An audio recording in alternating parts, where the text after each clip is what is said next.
Bird in the sky, duck and sing twice as high.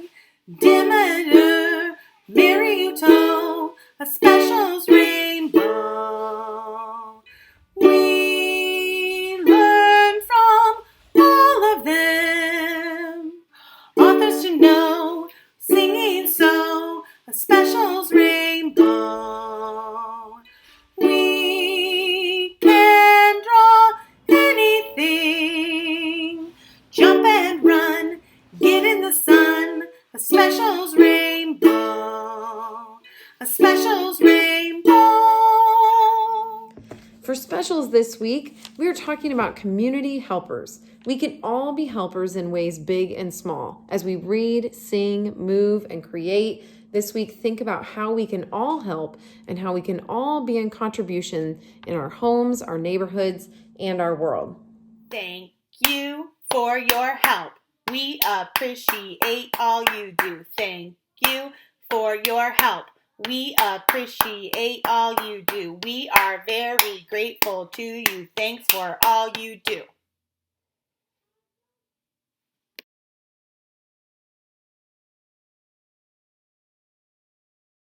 So, I hope you enjoyed what you're going to learn today. Let's break it down. This week we're talking about caretakers, or people who are caring for us, caring for the world, caring for the environment throughout this whole process. And so what I want to do is give forth some gratitude to honor those caretakers. So we're going to be doing a little body percussion piece from the Rhythmisch Übung. It's number 51, and I have turned the words to be about caretakers. So go ahead and just listen to them and see if you can figure out the pattern. I'll give you a hint. There are 3 parts. Thank you for your help. We appreciate all you do. Thank you for your help. We appreciate all you do. We are very grateful to you. Thanks for all you do. Cool? All right. Did you catch the pattern? I will do it again and give you a hint. Part of it repeats. I want you to think about what part repeats. Thank you for your help. We appreciate all you do. Thank you for your help. We appreciate all you do. We are very grateful to you. Thanks for all you do. Did you get it? So we have the first part. We're going to call that A. And then A repeats. So we do A, and if the first part is A, then what's the last part? B. Yep. So it goes A, B.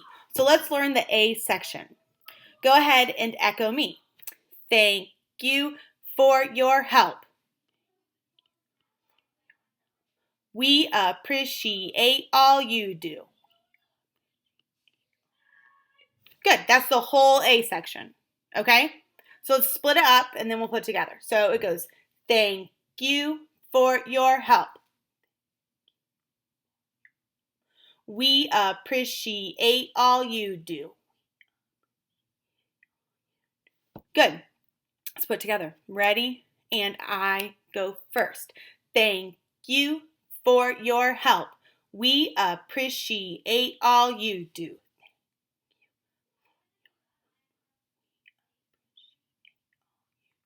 Good. Nice job. Now let's add our pats. You're going to take, it doesn't matter which hand, whatever hand you want. You're going to take your hand and you're going to cross it over and pat your opposite shoulder. So this is our pat and this is our clap. So it goes pat, clap, pat, clap, clap. Pat, clap, clap, clap, clap, clap, clap, clap. And that's the whole A section. So echo me again. Pat, clap, pat, clap, clap. Your turn. My turn. Pat, clap, clap.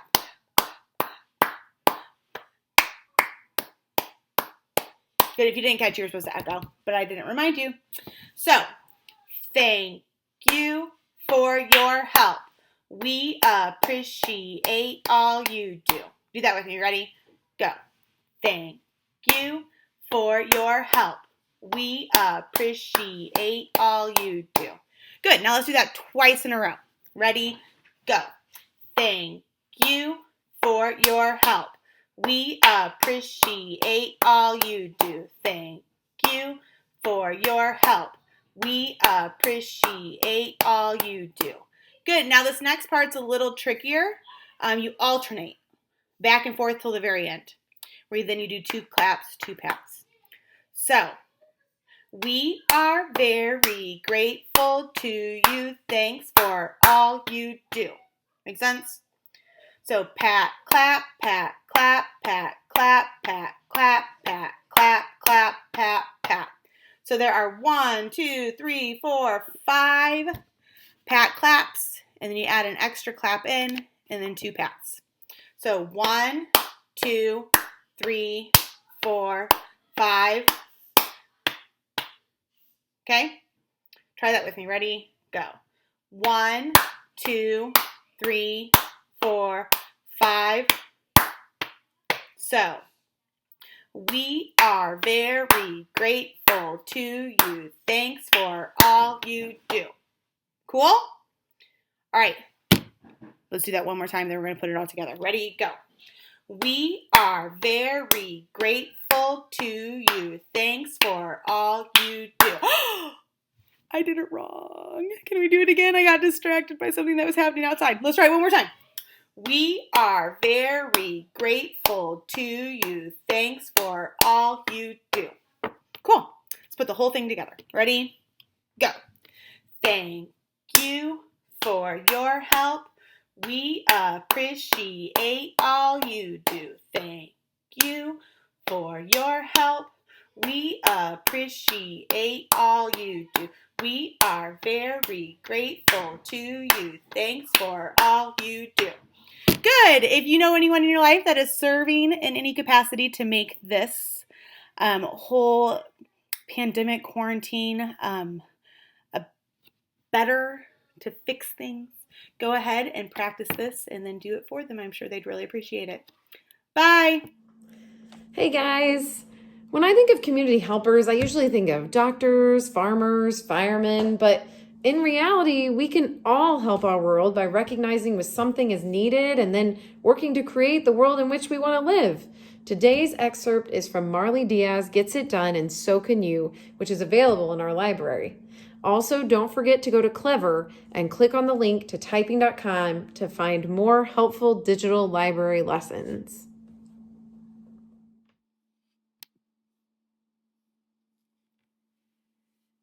This excerpt is from Marley Diaz, Gets It Done, and So Can You. We're going to read Chapter 1, Her Story, Who I Am, How This All Began.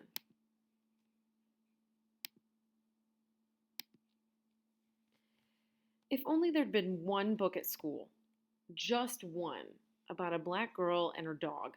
A brainiac black girl astronaut with her trailblazing space poodle exploring the rings of Saturn. A fierce black girl fashion designer with her frisky Rottweiler on a rhinestone leash owning the streets of the city. A fearless black girl forensic archaeologist with her inquisitive collie uncovering the fossil remains of some prehistoric species. If only, then maybe none of this would have happened. I wouldn't be such a public advocate for black girl books. I wouldn't have had to write this book. I'd just be your typical girl in a New Jersey public school checking off the titles on her assigned reading list, cramming for tests, playing video games with my best friend, and binge-watching slime and car videos on YouTube. Maybe. But then again, I doubt it. And that's not what happened anyway. And I'm not that average girl. I'm Marley Emerson Diaz. I'm a teenager, and I'm an activist. For literacy, for diversity, for equity and positive social change, and you can be too. You may think we're too young to have any influence on or make a real difference in this so often messed up world, but I'm proof we're not, because I already did it. I'm going to keep on doing it, and so can you. I'll help by telling you how. But hold up. Wait a minute. Marley, slow down. I'm getting ahead of myself as usual, thinking out loud as fast as I talk, and if you've ever heard me talk, you know. First, let me tell you what did happen. It all began, as a matter of fact, over a plate of pancakes. Pancakes. Pancakes are the definition of awesome, don't you agree? Look it up in the dictionary if you don't believe me. Breakfast in general is the best. My mom thinks so too. We pretty much eat breakfast at all hours of the day. We have breakfast for dinner if we so choose. Sometimes at home, sometimes at diners. New Jersey being the unofficial diner capital of the world, of course. So my mom and I were snug in a booth at a diner one Thursday after school, or maybe it was a Tuesday, and I was eating pancakes, all good. It was November, almost the holidays. We were talking just about stuff. The year that was coming to an end, the year that was about to begin. My mom, who is brilliant and the coolest and completely crazy. I'm not being a brat. Anybody in my family would say the same. But more on her later. My mom asked me, "If you could change one thing in the new year, Marley, what would it be?" Good question, Mom. I took a long moment to consider it, hand cupping chin contemplative smiley emoji style, and then it came to me. Some background info. Not long before this pancake convo, I had finally finished a ridiculously amazing book, a book the likes of which I had never read before. Instead of chapters, there were time periods. Instead of paragraphs, there were poems. Some poems were 3 pages long, others were 4 lines short, but they all were super descriptive, bringing to mind everything from the glow of fireflies in summer to the cryptic graffiti scribbled on city buildings to that nervous, excited feeling you get on the first day of first grade. I mean, everything really. The story was autobiographical, and the main character, the protagonist, was a black girl. A black girl like me. Except she had grown up in the 1960s and 70s during the civil rights movement in Brooklyn and the Jim Crow South. My TT, that's a Spanish word for auntie, my TT Ava had given me the book Brown Girl Dreaming by Jacqueline Woodson as a birthday gift when I was 9 years old. In my family, we give books as gifts all the time. To be honest, I am a TBN, total book nerd. I devour them, flipping through their pages as fast as I think and talk. But Brown Girl Dreaming was different. At 9, I just didn't get it at all. The poetry, the lack of the usual plot, all that pretty imagery, what did it mean? For the first time ever, I set a book aside, put it back on the shelf in my bedroom. When my aunt asked me a whole year later how I liked it, I had to admit to her that, shocker, in the Diaz crew, I hadn't read it. It was too hard to understand. Maybe, she challenged me gently, you should try again. Can you tell by now that all the women in my family are completely boss? Anyway, I did try again, and with the benefit of age, patience, and maturity, suddenly Jacqueline Woodson's story and verse made complete sense to me. No, it more than made sense. It opened a whole new world to me, a world where modern black girls were the main characters, not invisible, not just the sidekick, a world where black girls were free to be complicated, honest, human, to have adventures and emotions unique just to them. A world where black girls' stories truly mattered, and it was beautiful. Because that was not exactly the world I was experiencing in real life back in 5th grade. In my class and all the 5th grade classes, we were required to read classics, books like Shiloh, which is about a white boy and the dog he rescues, and Old Yeller, which is about a white boy and the dog that rescues him, and Where the Red Fern Grows, which is about a white boy and the 2 dogs he trains. These were all good stories, not to be disrespectful about any white people, dogs, or any of those books or their authors, and I know lots of kids love books like those, but I mean, seriously? One of them had been awarded the Newbery Honor and another the Newbery Medal, but so had many black authors. It's like winning an Oscar for your book. If you win it, you're basically officially one of the best authors on the planet. We could have had other options. What about Brown Girl Dreaming and One Crazy Summer by Rita Williams Garcia? There were students of all different races and ethnicities in my class, just not in the books we were reading. And no black authors had written any book on our reading lists. Which brings me back to the diner and that question my mom posed over pancakes about what I would change if I could. I gulped down a mouthful of fluffy, yummy, flapjacky goodness, then answered it. I'd make it so that the kids in my class, in my grade, that kids everywhere could read books with black girls as the main characters, I said. Books like Brown Girl Dreaming. I'm tired of us not being included, of our stories not being told. And I was. I am so sick and tired of reading books about white boys and their dogs. Roll of Thunder, Hear My Cry by Mildred D. Taylor won the 1977 Newbery Medal. It had been around a long time, like those other books. Why wasn't it considered a classic? Brown Girl Dreaming has also won a Newbery Honor Medal, the Coretta Scott King Award, the NAACP Image Award, and the National Book Award. One Crazy Summer has also won most of these awards, too. That's like sweeping the Oscars in every category. Why wasn't it considered a classic, too? Why wasn't it mandatory reading? My mom gave me a look across the table, the way she does when she's going to drop some truth. Well, she replied, that's an interesting dilemma, Marley. What are you going to do about it? I repeat, good question, Mom. I didn't know it at the time. I was just articulating my own personal frustration, but I had run smack up against an issue that affects millions of students, both in America and around the world. I would later learn that fewer than 10% of children's books published in 2015 featured a black person as the main character, and that's a problem. Frankly, it's unfair. Don't get me wrong, I was already reading books with black girl protagonists at home, but the only books we'd read at school were slave narratives set in the 18th and 19th centuries, or stories with stressed out girls from the civil rights movement. While these stories are extremely important because they portray the strength and resilience of black girls throughout history, they can get depressing and disappointing when it's all that schools offer. The range of black girl experiences is so much broader and deeper and richer than that. There's an expression, how can you be it if you can't see it? Meaning, if the examples of black characters, black astronauts and fashion designers and forensic archaeologists and tech entrepreneurs and ballet dancers and movie directors and presidents of the United States don't exist in fiction or in the movies or on TV, then how would we even know it was a possibility, an option to be any of those things ourselves? I understand that logic, I do, and it may be true for many people, although I myself don't 100% accept it. I believe in the power of our imagination and intelligence to create something where there was nothing before, to manifest it with the encouragement of our family and our community, and with the inspiration from whoever's come before. That's what creativity and originality are all about. After all, there hadn't been a black president before Barack Obama. There had been civil rights leaders and senators and professors, but not a president, until boom, Barack Obama happened. And then there was. And with Barack came Michelle Obama, the one and only black first lady, and Sasha and Malia, the first African American president's children. Now these barriers can never be unbroken. In other words, there has to be a first, a pioneer to set the example, a person who envisions the possibilities even when she can't literally see them, and who then goes on to embody them. Yay!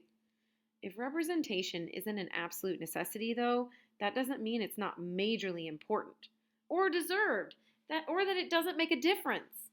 Lots of books offer important lessons about how to deal with complicated issues, but if the characters don't reflect you, if you can't relate to them, it can be more difficult to absorb the morals of the stories. They may make less of an impact and leave less of an imprint on your heart, mind, and soul. You'll close the covers of the book with its lessons still buried. Not every girl is lucky enough to be raised in a smart, supportive family and community like I've been. Those girls especially need the power of example in the books they read because they may not see it anywhere else in their world. Without representation, they risk losing their sense of identity, if they ever had it in the first place. Sad. Beyond sad. Wrong. Plus, to get basic about it, how can educators expect kids to love instead of dread reading when they never see themselves in the stories they're forced to read? Since most kids have to go to school, being in class every day can be a way to give kids hope. Or the opposite, if a teacher or school doesn't see that all kinds of books and experiences are important. If there are no black girl books as part of the school curriculum, then how are we expected to believe all that stuff that teachers and parents are constantly telling us about how we're all equal? If we're all equal, then we should all be represented equally. If black girls' stories are missing, then the implication is that they don't matter. I didn't like it, so I had to do something. But what was I going to do? Fortunately, thanks in part to my involvement in Grassroots Community Foundation's Girls Camp, which teaches confidence and social activism, more on that later too, I had a few thoughts on the subject. Over pancakes and juice that afternoon, I came up with an idea. I would collect books, of course, lots of them.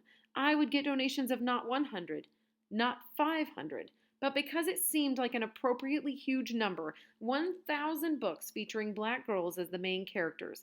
I'd get 1,000 books and I'd give them away wherever they were needed most. And soon, everybody would be reading about Awesome Us. My goal was to do this by February, and it was November. How I was going to do it, I had no idea. Where were the books going to come from? Not a clue. All I knew was that the importance of including Black girls' voices, was my truth, my passion. I had to make it happen, somehow, even if it had never been done before. A hashtag. That was the way to start. A hashtag, because if there's one thing I'd learned from watching slime and cat videos on YouTube, social media is powerful. It is also, however, full of tons of cyber junk that almost nobody ever sees. And if you're a kid, there are risks involved in using social media. It has to be done responsibly and should always involve the guidance of your parents. Check out Chapter 5 for some super important info on social media do's and don'ts. My biggest challenge in going viral was to come up with something fun, catchy, unforgettable. Yes, a hashtag was born. Hashtag 1000 Black Girl Books. My mom posted the hashtag first, and her friends also used it because at the time I did not have my own social media account. As for what happened next and how I started a movement, well, read on. Hello again. This week we're talking all about helping others. And right now, as a global society, we have wonderful examples of people in our community that are caregivers, many of which we already know, but seem to be much more amplified in what they have to do to help keep us safe. That's more present in our forefront of our mind. It may be their profession, like a nurse or a firefighter or even a post office employee, or their passion, or both. No matter what your position is in life, you can always find ways to help and support your community. I want to think and talk about ways that art can be used for good. There are so many ways that art can be used for the greater good, but I'm just going to focus on 3. 1, public art and beautification projects. 2, positive messaging and encouragement. And 3, handmade gifts. Public art and beautification projects, enrich the environment. They bring people together that are creating them. They often change an otherwise drab and boring space into something interesting and colorful. When things are beautiful and colorful, many people appreciate it. And it's nice, but it does much more than that. In Indianapolis's Plan 2020, its bicentennial agenda, it calls out the importance of public art in reaching an overall city vision of becoming a healthier, more inclusive, more resilient, and more competitive community, stating, quote, "Public art, in particular, has a role to play because it's seen and shared by all segments of the community, young and old, rich and poor. We use it to tell stories, connect people in history, and place things in context. Art and culture make Indianapolis not only an attractive destination, but also help recognize it as home." Another way is art for encouragement and positive messaging. It's a delightful way to use your time and talents to lift up others. We are seeing tons of examples of this right now, from signs at the park thanking essential workers to decorating sidewalks and windows with bright motifs and "we are all in this together" messages, to kindness rocks hidden for folks to find, fun TikToks online, memes, musicians, and posting sweet songs and other things that you can see to remind us that we are not alone during this time of social isolation, which itself is an act of kindness to others. Handmade gifts are also a nice way that you can put your talents to work and help others. Receiving a handmade gift or card just seems to have a little extra love involved. You can find many ideas for different handmade gift creations online or from family and friends. And I'm going to keep it simple and make a card, an envelope of paper, mostly from my recycling bin, for a friend of mine. She's extra isolated because she happens to live alone, just her and her pets, and she's a nurse working with COVID-19 patients. I want to give her a little thanks for everything she's doing to help keep our community healthy and show her how much I love her with just a simple card. All right, hello again. So got a bunch of stuff I drug out of my recycling, and I have some basic supplies, some glue stick, scissors, crayons, maybe a pencil, and I do have a ruler that's mostly for like tearing a straight edge. But otherwise, you could really do this project with just glue stick and recycled materials, or even tape, any kind of adhesive that you can find. So I found this pamphlet or handout or whatever that was like really thick material. So I want to take, so I already ripped it apart, but I took the outside part, kind of like the cover, because again, it's very thick. That's going to serve as the base of my card for my friend. I'm thinking I make it even. I guess I don't need to make it even, but I want to make sure it's straight. So I'm going to use my ruler here to actually change the shape of this beginning of this card.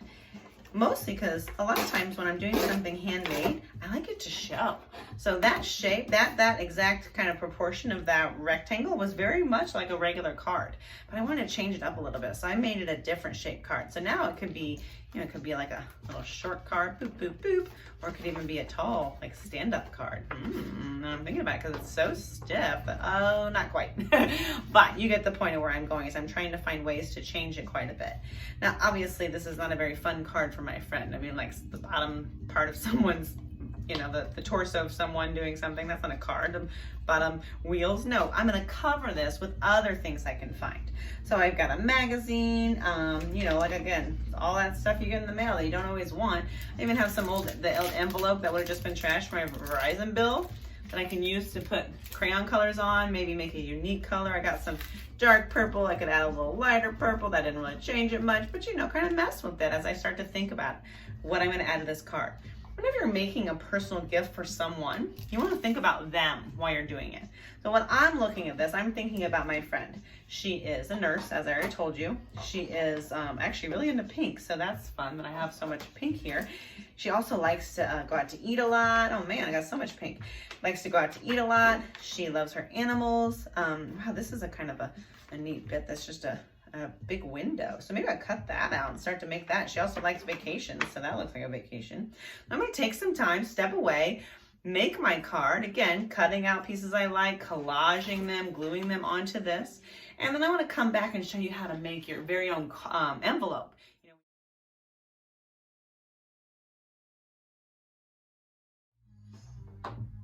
All right, card's finished. A little thinking of you card. Kind of message just saying thank you for keeping our city healthy. I told you she likes animals, so there's some kitty cat, and then the I love you. And then on the back, there's another animal. So, card done, ready to send off to my pal. I want to make a homemade envelope though. I told you she likes to go out to eat and stuff a lot, so I found all these great pieces of paper that had, pages from the magazine that had food on them. I'm going to use this one. I think this looks delicious.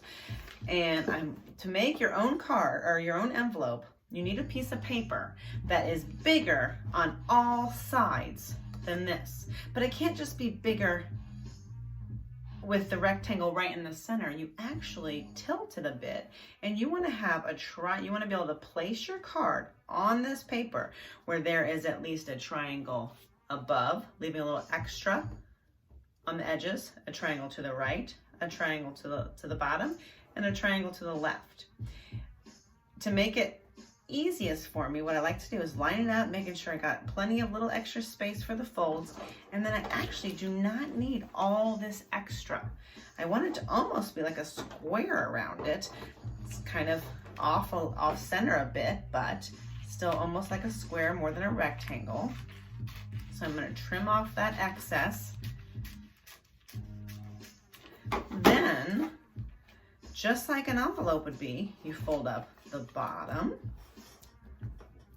fold one side in, oopsies, the other side in, and this is not going to be perfect as far as symmetrical goes, but it will cover up and make an envelope that you can slide your card in. So right now I'm holding it down with my hands. I'll glue those with glue stick, and then this part will come down, and you can see it comes together to cover up the card. That's how you make your own little personal envelope. I mean, it's food on that side. If I'm going to try to mail it to her, I will have to put something here, like a label, and to write her address, and then a return label. Otherwise, I don't think our friendly mail carrier will mail it off. Hope you guys have a great week. This week is service people, and we're going to do a service person workout, and this workout will include the 5 components of fitness. Now remember Fitnessgram, we did a few of the components of fitness in the Fitnessgram, but not all of them. The first component of fitness is cardiovascular endurance. That's when you did your pacer run. And remember that you ran back and forth for 20 meters and see how many times you could run back and forth to exhaustion and stay with the beat. I'm not going to run now, but the idea behind that is to increase your heart and lung capacity to make them the strongest they can be. So we're all big on running, and you have to be very creative. Even if you're not running, you can burn as many calories walking as you can running. So get out and get up and stay moving, and that'll increase your cardiovascular endurance. The second component of fitness is muscular strength. Now, we did push-ups, so we can do push-ups, and boys and girls, you don't have to do too many, but you want to always increase the number that you do. Remember, there's no such thing as a girl's push-up. A push-up is a push-up is a push-up. So remember to keep your back straight, your hands about shoulder width apart. You've got your knees off the ground. You go down and come back up. Go down and come back up. And sometimes if you get tired, it's okay to rest in this position as long as you can do another one. So start with a small number. If you can do 5 or 6, do 5 or 6. Take a day off and then continue on. But you gradually want to get stronger with your muscular strength. Girls, you can always do about half of what the boys do. That's muscular strength. Muscular endurance is an easy one. Now, we did sit-ups and see how many sit-ups we can do, and I know we stopped at 25 or 75 on FitnessGram, and many of you went to the limit on that. Another way you can increase your muscular endurance is to do a plank. And a plank is simply when you rest on your elbows, you can keep your hands together, keep your back nice and straight, and stay in the air for about 1 minute. Okay, this is endurance. How long can you hold this position? Plank, plank, and plank. One of the components of fitness that we never did test with FitnessGram is flexibility. And that's very important, especially as you get older. So practice your flexibility now. One way to do this that we used to test with FitnessGram is the sit and reach. And this measures the amount of flexibility that you have in your legs and your lower back. So this is simply keeping your knees flat on the ground, keep your toes pointing up, and reaching, and reaching, and reaching. Typically, girls are a lot more flexible than boys are, but you always want to practice, okay? Practice flexibility, okay? Pull, pull, pull. Stretch your lower back and feel it in your legs as well. The last part and component of fitness is body composition, and that's where your diet comes in. You're as good as what you put in. Put good in and get good out. So watch what you eat, kids. Make sure you eat a well-balanced diet, everything in moderation, and that'll help keep the amount of body fat down. So a service person workout. So who's a service person or an essential worker, an essential person? Kids just like you. A special